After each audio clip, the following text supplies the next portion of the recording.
Music industry secrets. Music industry secrets. Music industry secrets.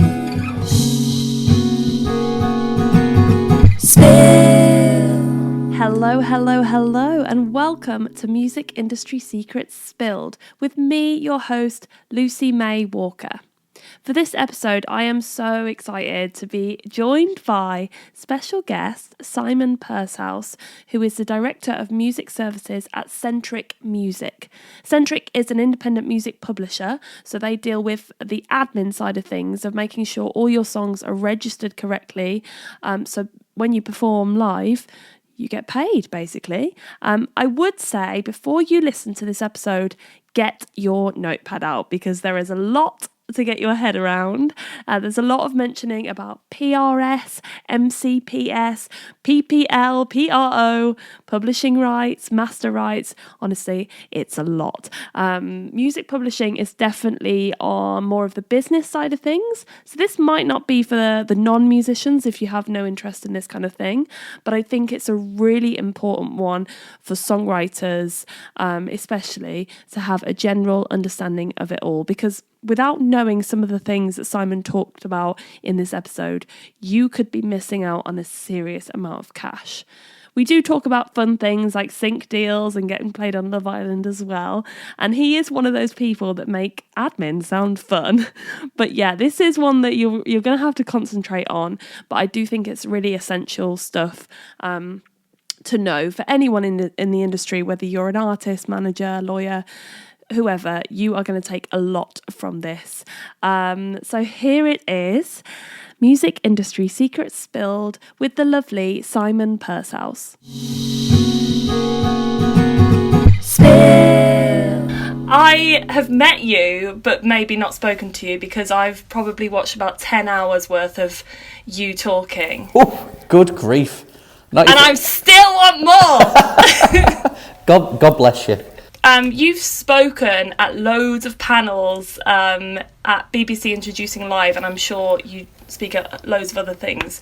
And the thing that you always talk about is, what the F is music publishing? And I know that is like a good hour long, because I've watched that, and I think I've watched the same talk on the same day and still learnt new stuff.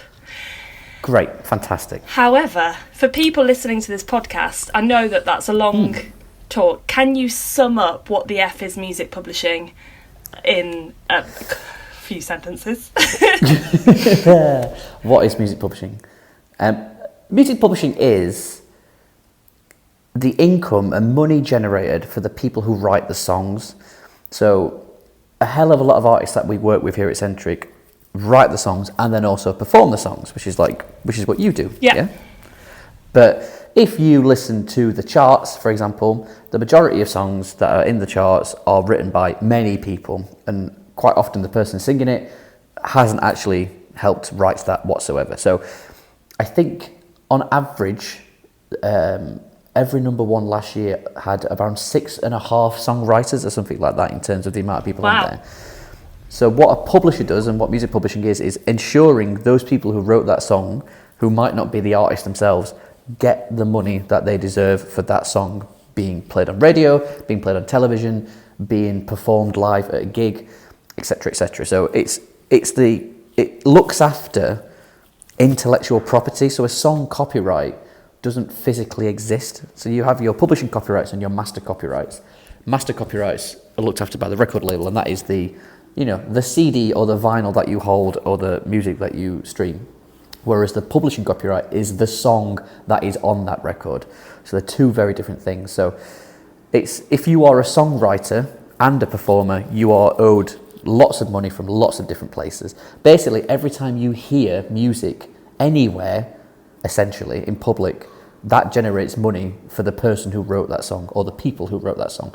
And publishers, like Sentric, it's our job to make sure, one, they get that, and two, to try and get their songs sang by other people or used on television.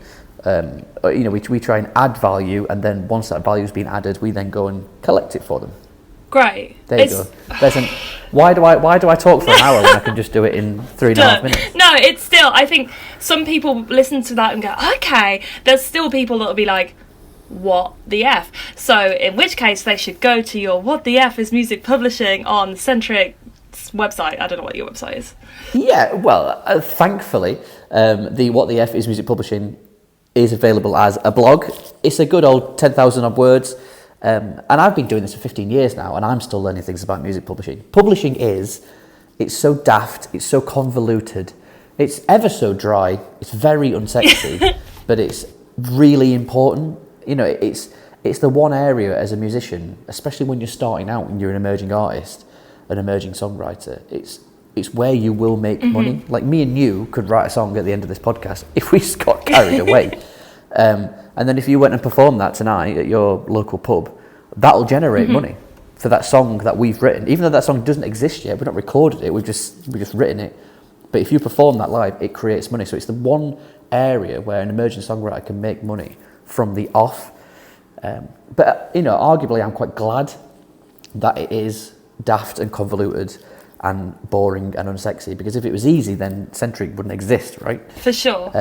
And recently, a couple of weeks ago, we've finished, we've been doing them over the past 4 or 5 months, but I've written a series of blog posts called The Life Cycle of a Music Publishing Copyright, which, what a gripping title. Now that is sexy. Yeah, maybe I should have called it Harry Potter and the Life Cycle of a Music Publishing Copyright, and more people would have read it. But that is exactly what it says on the tin. So, you know, I created a fictional band who wrote a song, and then it's all about the journey that song takes, from like the first time it was recorded to played at a gig, to the first time it was played on local radio, to the first time it was toured, to the first time it was played on TV. And it goes into every single place where that will generate money for a music publishing copyright. And it also goes into the importance of songwriting splits, how you agree with someone, how much of a song is yours and theirs. It goes into how to start co-writing for the first time, because a lot of people, when they start out, never even consider the idea of writing with someone else. But I recommend it because it makes you a better songwriter. But yeah, so that's blog post. That is 24,000 words. It is my magnus opus. But I read it. Please read it, because if not, I've wasted so much time. So from my understanding, there's two sides to publishing, right? There's the sync thing, and that's very exciting. The maybe less exciting bit is all the royalties, making sure that the songs are registered correctly with PRS, MCPS and PPL. Hopefully people listening to this will know what those are.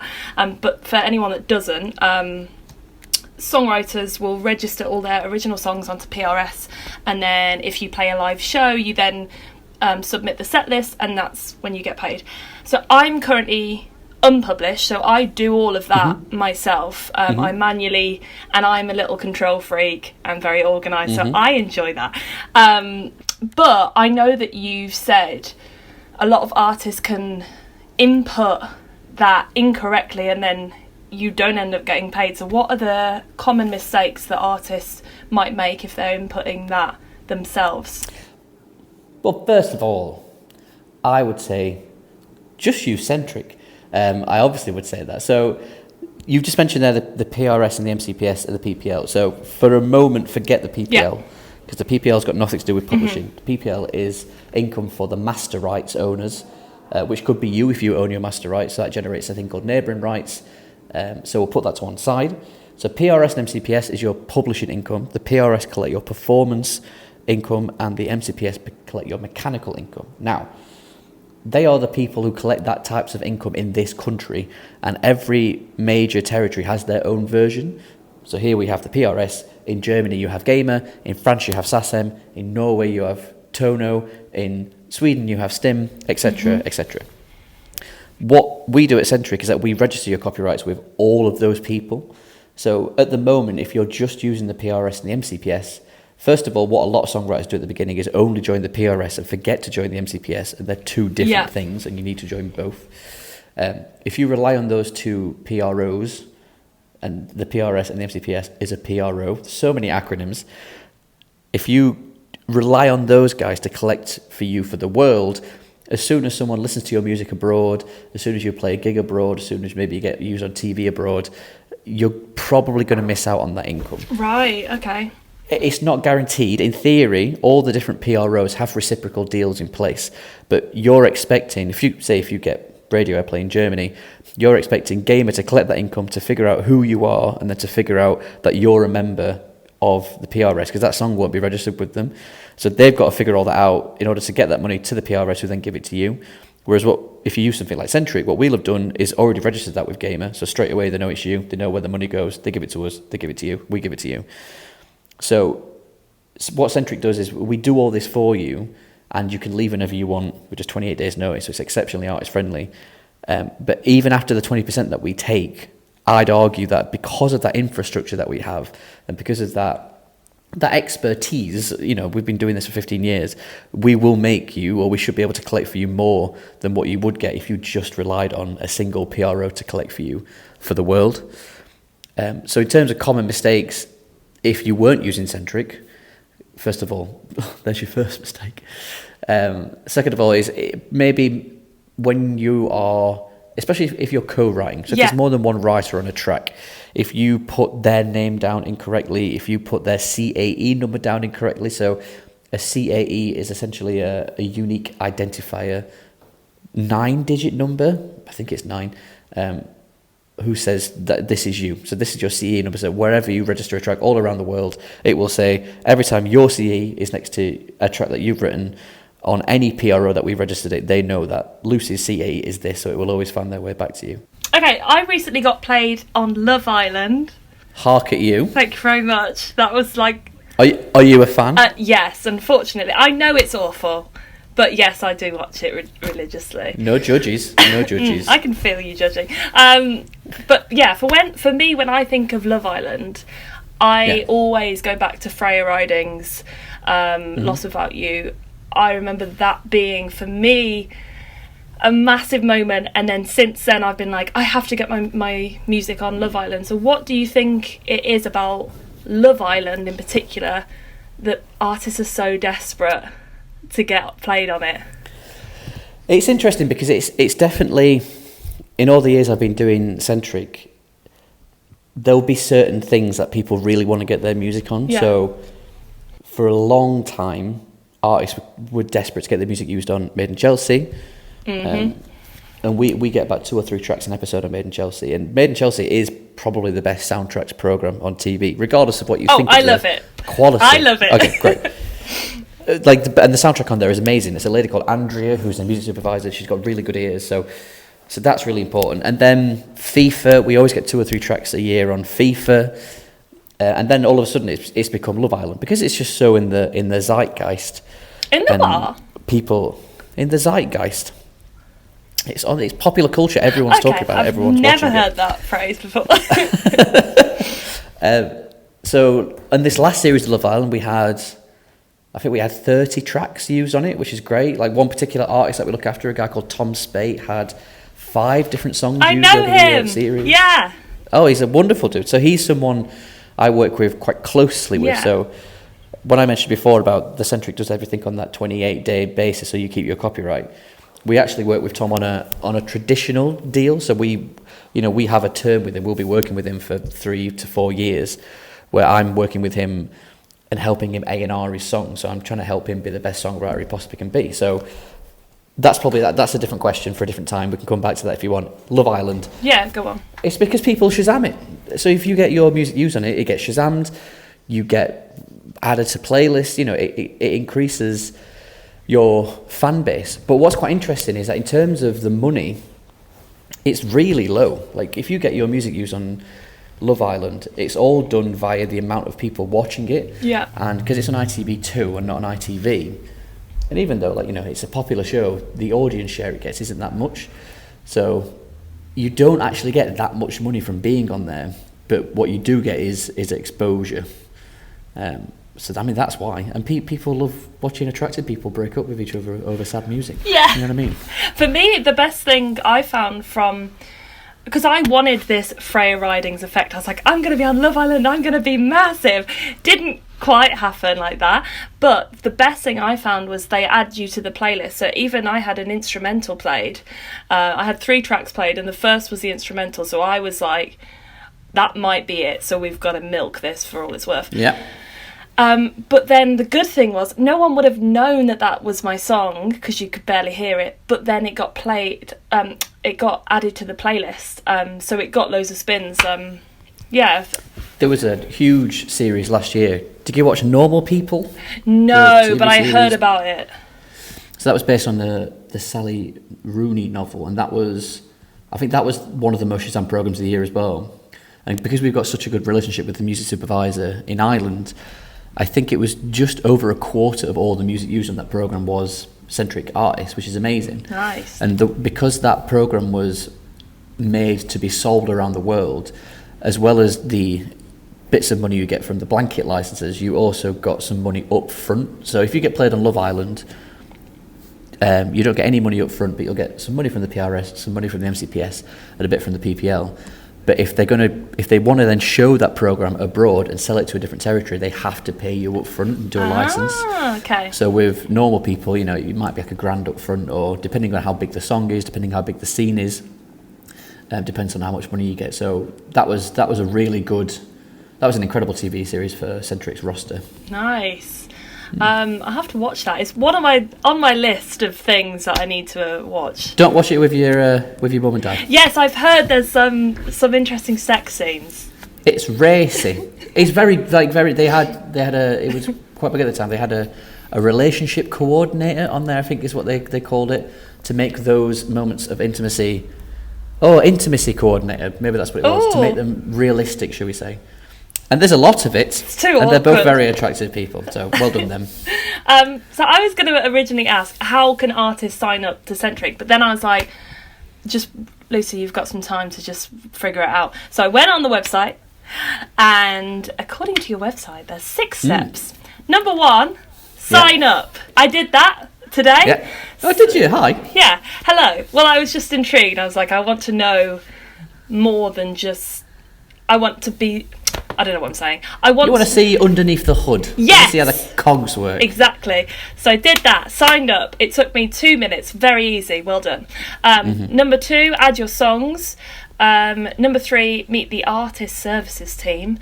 Number 4, register. I like how you're agreeing with this. I'm pretty sure you wrote it. Register past and upcoming gigs. So that's like important when you register your set list and you get paid.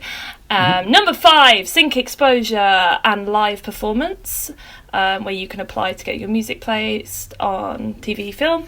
And then number 6, royalty, basically paying artists. So cash.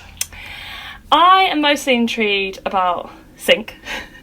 Aren't you? Isn't everyone? Yeah. But I mean, I love all the other stuff, but come on, let's talk about sync. So I saw that there's currently 5 syncs on that I can personally apply for. So like different like adverts and stuff. We are looking for this song, but then there's another side of sync where you work closely with artists like Tom Spate, where you personally put songs forward, which you don't advertise to everyone. So do you have to have like a publishing deal to get to that point? How does it work? So sync is amazing, but it's so aggressively competitive. So I never want anyone to sign up to Sentric for sync, because there are absolutely no guarantees in that world. Sentric is a publisher first and foremost. The one thing I know we can do for everyone is to collect their songwriting royalties in a way that they simply cannot do by themselves. So we will add value to that. So that's why you should join Sentric. And sync is just a bit of an added bonus. So sync, we've got a very good reputation for sync. We have done for a long time. We've got 9 people working here full time on the sync team, which is more than some of the majors. And they're smashing it at the moment. So like, we're the most used independent publisher on BT and on Sky. We've done 3 6-figure deals for independent artists this year. We've had, as I said, 3 or 4 tracks on the latest FIFA. We're doing Apple iPhone adverts. Like we're making really good money for a lot of artists. Yeah. But there is just no guarantees on that. The difference between what you just mentioned there is those briefs are up there for everyone, but what happens is the sync team will probably get about 3 or 4 briefs a day, if not more. And the way that part of the industry works is they want tracks given to them in like an hour, in 2 hours. So we just haven't got time to put things on that website. We put the stuff on the website, which we know we've got a few days for us to pitch stuff. But the majority of sync briefs the team are working with is we need something and we need it now, because that's just the joy of the music industry. So the way that works is every single artist who signs up to Sentric gets listened to. And we've got thousands of artists, so it's a bit of a labour of love. And then the first kind of barrier is, well, is it good enough? Is the production quality good enough? If it doesn't sound good enough, if it's not being recorded properly, or if it's not being recorded to a high enough standard, then it just cannot be pitched for sync. Regardless of what genre it is, regardless of if it's your first ever song or your sixth album, it doesn't matter. If it's not recorded to good enough quality, that it's not, we can't pitch it. Because what you have to remember is the sync team, and we've spent years getting these relationships with these music supervisors, and they trust us to send them really good quality music by really good quality artists. Yeah. And as soon as we start sending them below par material, then they're going to stop giving us the opportunities to give them music for them to use on their show anymore. So we have to be really careful about what we pitch. When we have decided it's good enough to be pitched for sync, we then need to make sure that it's registered with the PPL, which is the people that I talked about earlier on, which is the master rights owners. So if it is registered with the PPL, that's great. If there's a label involved, that's great. If not, we say to the artist, can you do it, or do you want us to do it for you? Because everything that I've mentioned before about what Sentric does in the world of publishing, we also do for neighbouring rights, so we can collect all those for you, because we can't pitch anything to television until we know it's covered by the PPL and the PRS and MCPS. And then if it's good enough, we just think we categorise it into where is this going to be used. So if it's a singer-songwriter, then it's probably going to be on dramas or US TV. If it's a grime or a hip-hop or a trap artist, then we're probably going to send it to the guys at Adidas and Nike and Computer Gaming. If it's an indie rock band, then we'll send it straight to the guys at Soccer AM and BT Sports and this, that and the other. It's making sure you're finding the right home for the right kind of music. And if you're making really good, undeniably high quality music that we actively want to be pitching, we will pester you for stuff. We will be like, give us your instrumentals, give us your WAVs, give us all the tools and assets we need to pitch your stuff, and we'll ask to be put on the kind of team emails that most artists have. If you're an artist who has a team, in the sense that you have maybe a management or a label or a PR person or a plugger, quite often you get round robin emails saying, this week we've been featured on this Spotify playlist and we got played by this Radio 1 DJ, and hopefully we're going to be featured in this online magazine, etc. We ask to be part of those round robin emails, because when the sync team are pitching tracks, they will include that information as well, because it's rarely just, here's 5 tracks, use one please. It's here's 5 tracks and this is why this artist is amazing, because they've just been featured by Pitchfork, or they've just been announced for Glastonbury very early. But do you know what I mean? Like it's giving music supervisors justification on why they should listen and pick our song compared to the hundreds and hundreds of songs that they've received from every other label, every other publisher, every other management company out there. So it's all about making that track stand out in the sea of tracks that they're currently going through. Great, thank you. Very well answered. Thank you. Don't know what my question was, but it was an interesting answer. Great. Great. So going to these introducing live panel things for years, I've learned. Right, I'm really. Am I about to be impressed? Instrumental, Simon, are instrumental in landing a sync. Is it good? I like that wordplay. Big fan. Thank Big you. fan. So instrumentals are instrumental in landing a sync. So basically you won't 99 times out of 100 you will not get played if you don't also have the instrumental, right? Let's go 9 times out of 10 rather than 99 times out of 100. I think I meant to say you went big there. I meant to say 9.9. I was like, right, we're going with 99. Correct? Well, correct to an extent. Yeah, the fact of the matter is, the majority of syncs that happen are the instrumental version of the track, because if you're being used on a TV advert or a TV program, if it's a TV advert, then there's a voiceover selling you the thing that it's trying to sell you. Mm-hmm. If it's a TV program, there'll be 2 characters talking about love, loss and desperation. They don't need to hear your lyrics over it. Some tracks, I mean, like Love Island is a good example where they will pick tracks which lyrically work with what's happening, because obviously, well, again, attractive people breaking each other's hearts, apparently. So therefore, they might want to hear your lyrics about breaking each other's hearts. Yeah. But if you're getting your track using a Ford advert, they probably don't want to hear a lyric about breaking your heart. So, in the world of sync, take the time out to watch TV adverts. No one watches adverts anymore because everything's on demand. I literally said it's on demand. I cannot say it any other way. Yeah. People don't watch adverts anymore. Yeah. But watch them and you will notice that there's very rarely lyrics used in adverts. And if they are, they're very based around what it is you're watching. So with Jet 2, using that Darling Hold My Hand song, because the whole advert, they're holding hands and they're having a holiday and having a wonderful time. So that's why that worked. Yeah. But yeah, we've had artists miss out on tens of thousands of pounds because they didn't have instrumental versions of their songs. And also what can be quite good is maybe some lyrics work and some don't. So we look after a 3-piece punk band called Glue, who were amazing. They had a song called Act My Age, and the chorus is just it's a fun punk song, and they just say the words again and again. I only want to have some fun.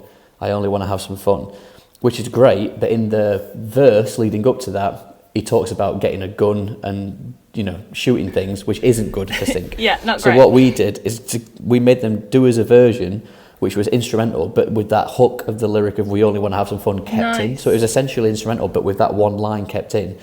And it got synced. It got used on an exceptionally trashy US television show called The Royals, and it made them, $4 or $5 grand, and it was wonderful. So have a think about that. If you're making music where, the lyrics might not work in the verse but work in the chorus, do a sync edit where you keep the lyrics in, or just the key lyric in that you think would work for that. So for artists listening to this, I would say personally, get your producer or mixer, whatever, masterer, to, as soon as you get the track, also do an instrumental straight away, even if you're never going to use it. Because I got a song on Love Island, and I had to search through an old hard drive to get it. Chaos. So have it. But my question was, at what point, if I was with Sentric, at what point do you submit the instrumental, or is that something you ask when the opportunity arises? As soon as we have decided that your music is good enough to be pitched for sync, we'll send you a link to upload your WAVs and your instrumentals, so we have them on file. Right. And it's get it done as soon as, and if cost is an issue, because sometimes people say to me, oh, but I can't really pay to get these instrumentals mastered. Just use an online mastering service. You can get tracks mastered online for a tenner or 20 quid now.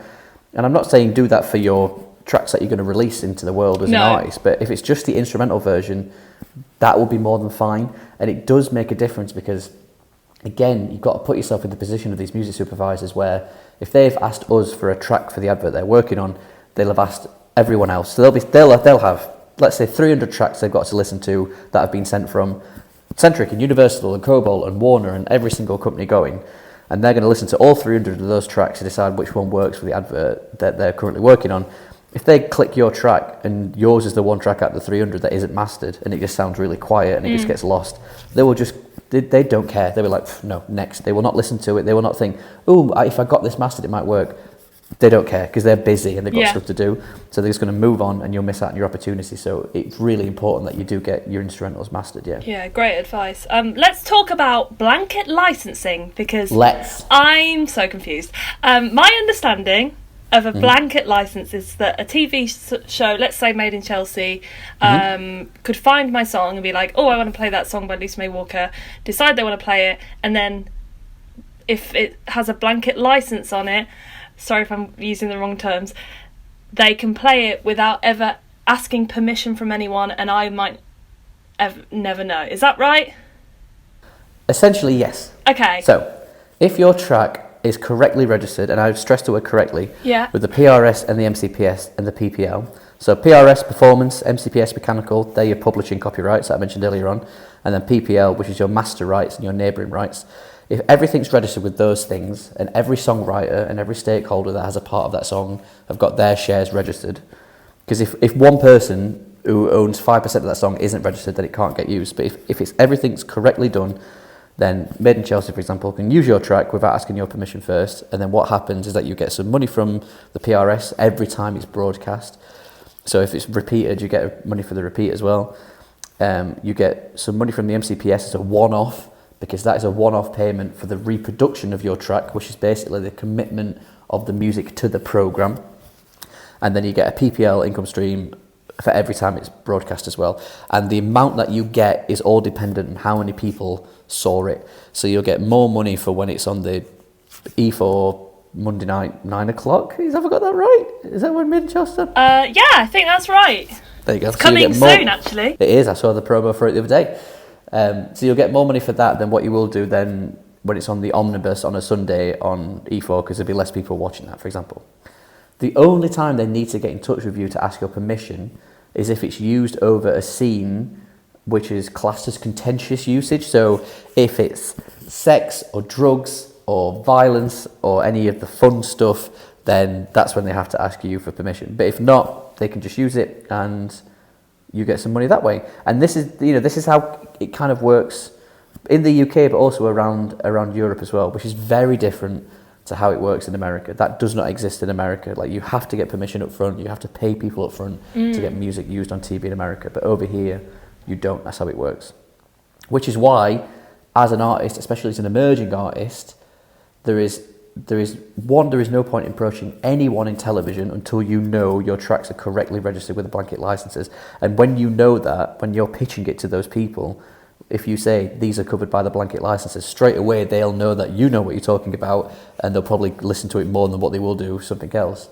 But then it's also not really worth pitching to shows that don't take a punt on new and emerging artists. So like approaching Made in Chelsea works. Hollyoaks are quite good for using new music. Love Island are as well. But Love Island use very commercial sounding music. That if you're making music that you make over, I'm assuming your tracks were used over a scene of like maybe people falling out or getting together, like a moody scene rather than a party scene. Yes, I think the best sync was a song called Without Him, which is actually really weird because it's a really sad song about leaving like a toxic relationship, but they used a bit where the lyrics worked for a love scene, and it was like a first kiss. There you go, you see, that's interesting. That's a thing called Death of the Author, which was a French philosopher wrote a paper, I think maybe in the late 1800s, saying as soon as you've written something as an artist and you've put it out in the world, what your intention was for that song doesn't matter anymore, and it's all about what the consumer's perception of it is. But that is getting into philosophy, which we don't need to get into now. It was mad to me because I was like, because I have this direct contact with one of the supervisors, so I probably know more as an artist than maybe someone that wouldn't go through them. So when she said, oh yeah, we think we're going to use this for tonight, and I was like, in a love scene, I'm like, oh, because but it really worked, and it was interesting to hear that. I had a conversation about how they pick the music, because I was like, how did you come to that song? Because if you listen to that song, it's really sad. And she said personally she goes for like the feeling of the song rather than the lyrics, but I know that can't be the case for all of the songs. But anyway, interesting. But it worked. Anyway, I can't remember what I was talking about. I interrupted. Blanket licenses. Yay! So just make sure that everyone is correctly registered. So if you've co-written a song, and say you use Sentric, which I hope everyone does out there, and hello and thank you. But the person you co-wrote it with doesn't use Sentric, you could have your share, your 50% registered perfectly with the PRS and the MCPS. But if your co-writer hasn't done their share, then it's just not going to get used. So always make sure that whoever you're writing these songs with, they're also looking after their share. Or just tell them to sign up to Sentric as well. So they have to, because I've noticed this. I've written some songs and that I register them, and then the co-writer will be with Sentric, so it comes up twice. So what should happen in that situation? If they're both sides were registered properly, so if they'd have put your CAE number in when they registered the song with Sentric, because what they'll say is, I wrote this song with a lady called Lucy, this is her CAE, this is our CAE, I only want you to collect my share because you look after me but you don't look after her. Then that gets registered with the PRS. You've gone and registered your version of that with the PRS, saying the same thing. And then as soon as that track makes some money, because it's been streamed or played on radio, the PRS merge those two tracks into one registration. So therefore only one registration would pop up on the PRS after that. Okay, so I've done a song as well with someone else that had a different publishing. So I'm sorry if you've already just answered that. Do they have to manually register the song as well, or? Yep. That's a lot of it makes you think, who should I write with, because you can't just write with someone that doesn't stay on top of that kind of thing then, isn't it? Well, I mean, in theory, you should still get your 50% come through, and it'll be them missing out on their share. But if the complete rights picture is there at the PRO, everything will go a lot smoother. Got it. Okay.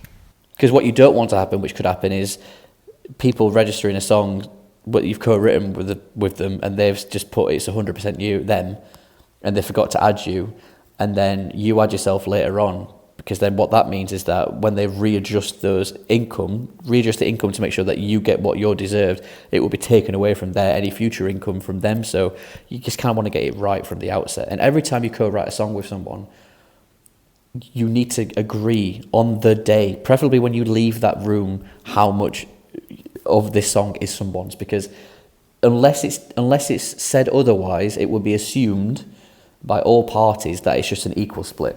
So if there was two of you in a room, it would be 50-50 split.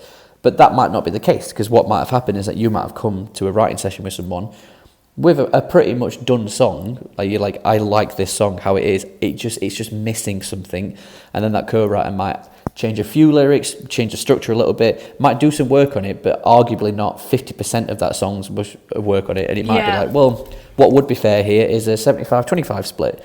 But unless you agree that in the room when it's done and get someone to sign a very basic kind of like song registration sheet, split sheet, then it will go down as a 50-50 split. So you've really got to be on top of that.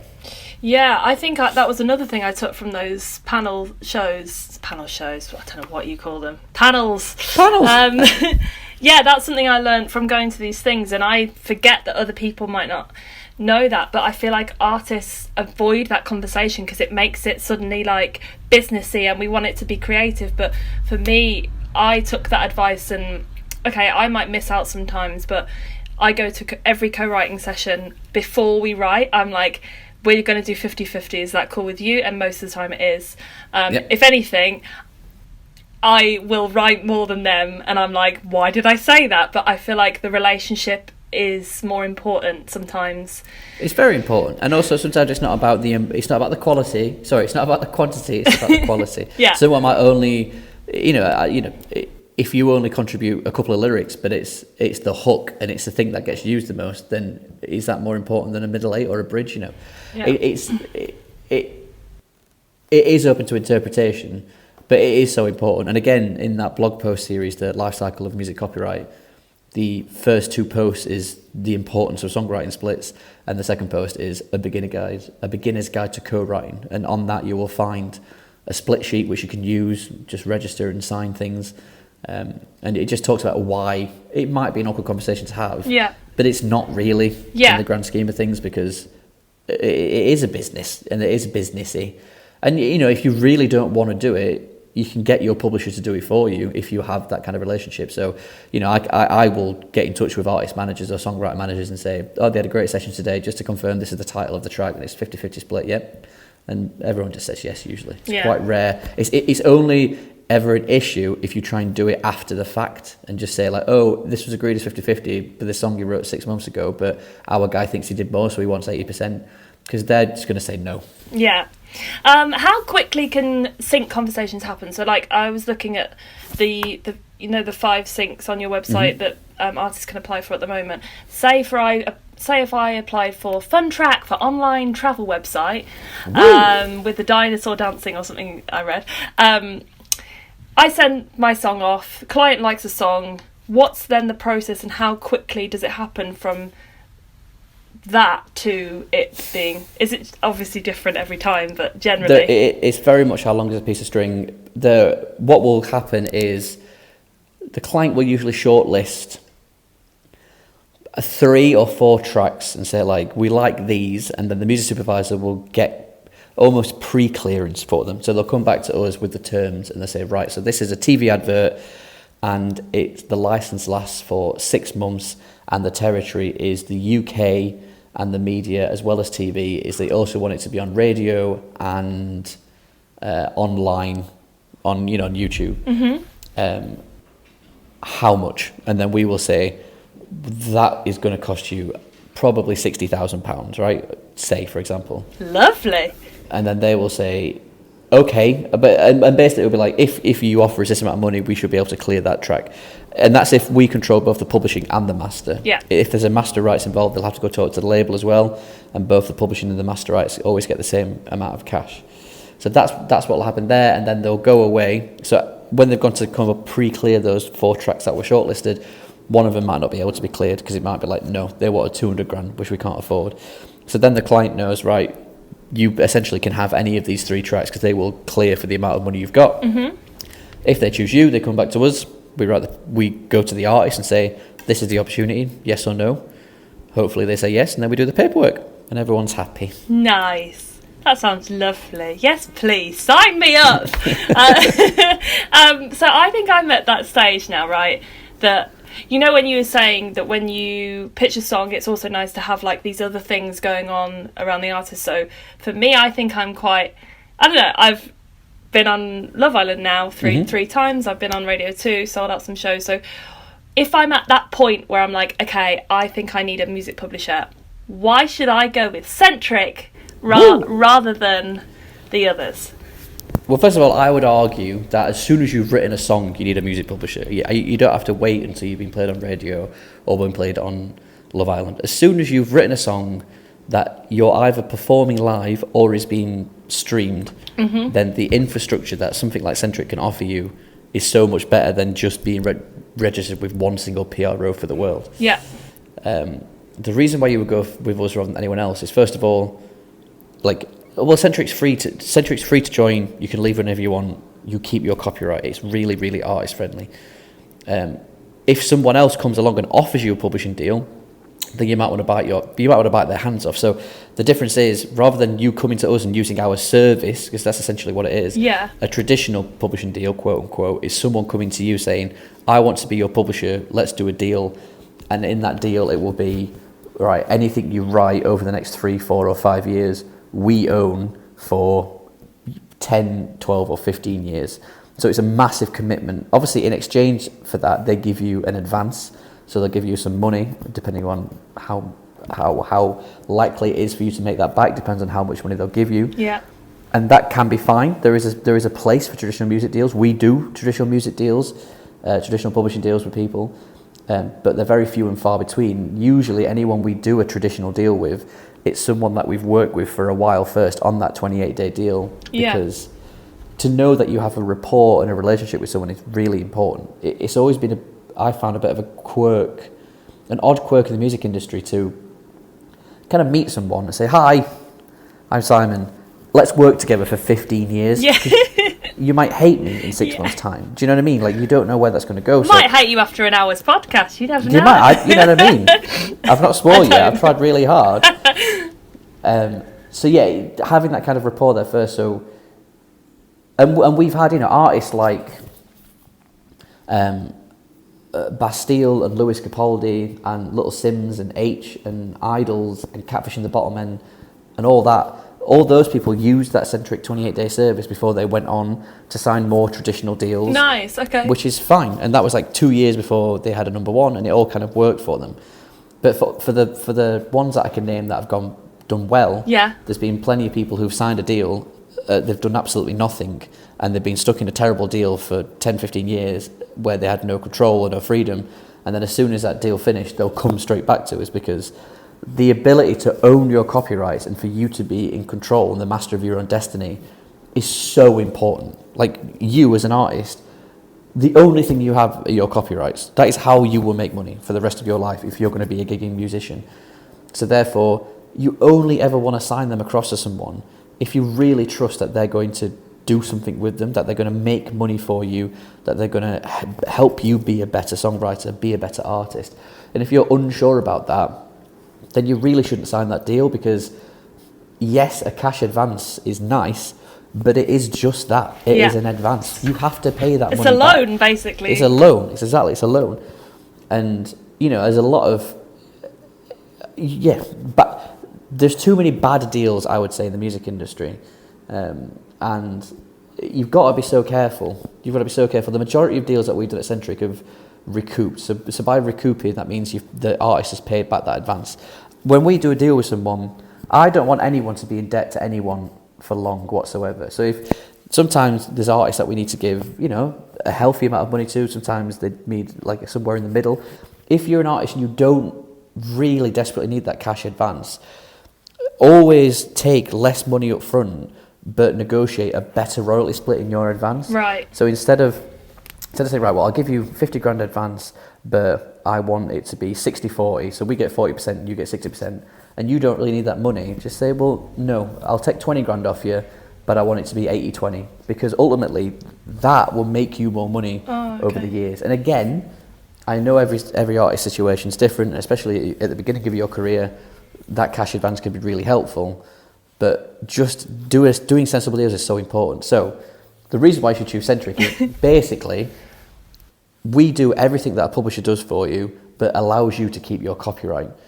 And if you're not ready to sign a deal yet, and you're growing and your trajectory is going in the right way, the more streams you get, the more radio airplay you get, the more syncs you get. The only thing that does is add value to you as a songwriter, and it gives you more bargaining power if you ever decide that you do want to sign a traditional deal with someone. So if you get to the stage where people are queuing up, offering you traditional deals, but you've kept hold of your copyrights for a while, therefore, like you've got more bargaining power. You can get the best possible deal you can get because you didn't sign the first thing that was put in front of you. And there's a very interesting, what I've noticed, a very interesting kind of culture in terms of in genres. So you could have three artists in front of you, three songwriters, one who's making kind of electronic music, one who's making indie music, one who's making hip hop, and they might have all the same amount of streams, monthly listeners, radio airplay, syncs, fan base. In terms of their trajectory, they're all on very similar trajectories. They're all doing quite well, but the amount of money they would want to sign a traditional deal is very, very different. And that I've always found that quite interesting. One of the genres is just like, I'm not signing anything unless it's 300 grand. Like I want it to, I don't, unless it's that, I don't care.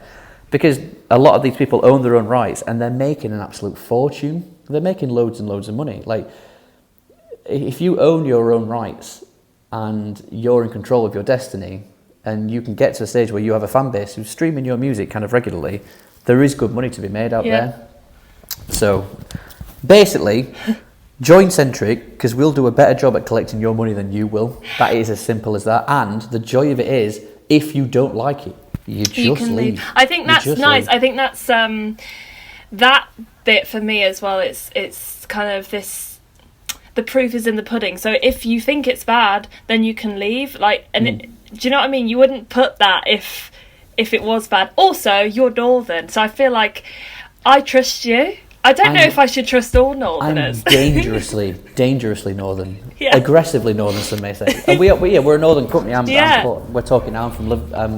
We're in Liverpool. I'm from Sheffield originally, but I've lived in Liverpool here now for 17 years. And Sentric's a university project that's got out of hand. So I've been here since we launched, 15 years now, and it's gone from. Whoop, whoop. I was at uni when we launched the business, and I signed our first artist, who was my flatmate at the time, but like Chris next door, who's our CEO, like it was his idea, and there's a couple of other people helped kind of launch the business right at the beginning.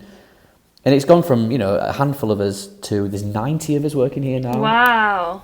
And we were the first people to do this kind of thing. And the reason it works is because Chris was young and we didn't know what the industry was like. And it was like, we looked at publishing and it was like, why should publishing deals last 25 years. Yeah. Why should artists have to give their rights away for this and the other? Like, there's this huge gap in the market with all these artists who aren't collecting this money and not doing it. Like no one knows what publishing is. Mm-hmm.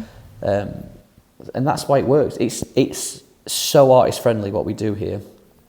And it's been a huge part of our culture and our ethos and still is. And I think people listening to this will resonate with that because this podcast is for artists, so anything Why do you think I got you on board? Okay. Thank you. You're welcome. We've come to the end of the podcast and I ask every guest this question. I don't know where you're going to go with the answer, but as the title is Music Industry Secrets Spilled, Simon Pursehouse, did I say your name right? Pursehouse. Sort of panicked there. I don't know how you could say it wrong. I've had a few people call me Pursehouse. And one guy called me Pure Horse once. I quite like that. Oh, I like that. Pure Horse. Anyway, Pure House, yeah. Anyway. Simon Pursehouse, can you spill a music industry secret for us? Yes, I've got probably. You're not owed anything, and everyone needs to work smarter and not harder. Like. Someone said that to me about 5 or 6 years ago. Work smarter, not harder, and it changed my outlook on everything. Yeah. Because there is no use in being a busy fool. One of my pet hates in the music industry, and I suppose any industry, but especially the music industry, is when you meet up with people you've not seen them for a little while, and you say, "How are you?" and everyone's kind of go-to answer is, "Oh, I'm so busy." Like, being busy is not a badge of honour. Yeah. Like, it's not. We live. The sea is on fire. Did you see that a few weeks ago? I did. Crazy. Right. The sea is on fire. We're in the end game. We've got about 40 years left. Like, this is not worth getting stressed or worried or upset about. Like, you've got into music because you like music and you enjoy making music and you've got a story to tell. So just do that and focus on that, and don't think that. Just don't fall out of love with music. Yeah. Because life's too short. Like, choruses are the greatest thing in the world, and if you can get up in the morning and write a good chorus and that's your day's work done, and you can get to the stage where that is your work. I'm not talking about earning millions, I'm not talking about buying Ferraris or multiple houses. If you can get to the stage where you earn enough living, even if it's scraping by, and all you're doing is making music, that is a life where you're absolutely smashing it. Because name something better than that? Don't be a busy fool. Don't be a busy fool. Nice! Thank you, Simon! Yay! You're more than welcome. Thank you for having me. Oh, you're so welcome. And also, if just to finish on, I keep mentioning these blogs and stuff. I'm on Twitter as @Pursehouse, and all these blogs I talk about, they're either pinned on my profile or I tweet about them all the time. So just if you need to find them, that's where they'll be. I'll make sure I put it all in the description and stuff. Okay. And I do recommend following you on Twitter. You do very funny tweets. Thank you very much. Cut me and I bleed whimsy. Wow, thank you so much, Simon, for coming on the podcast. I have genuinely wanted to speak with him on a one-to-one basis for a really long time, so thanks also to my manager, Ben, for making that happen. I know some of you listening to that episode might have felt a little bit overwhelmed, but honestly, a few years ago, I had no idea about any of this stuff. And the only reason that I do is because I've looked into it and gone to things like BBC Introducing Live, where there's loads of talks on exactly this and loads of other stuff. So check that out. Even recording this podcast, I still felt like I was learning so many more things. And I know there's also still a lot that I don't know, but that is the whole point of this podcast. We are here to learn, and hopefully this episode has helped you get a better understanding on music publishing. Like Simon says, you can find more information at sentricmusic.com, including his blog, The Life Cycle of a Music Publishing Copyright, and you can find him on Twitter at Pursehouse, which I recommend because he's top bloke. Great tweets. I really hope that you are enjoying the series so far, and I am super excited to reveal that there definitely will be a series 2 coming, which I am hoping to record in January. So for that, I really want to hear from you. If you have someone that you'd love to feature on the next series as a guest, or maybe you're in the industry yourself and fancy being a guest as well, give me a message on social media at Music Secrets Pod. We're on Instagram, Twitter and Facebook, and let me know. Also, tell me what you're loving and what you're not loving, but be kind about it, please, because I really do want to make this podcast the best it can possibly be.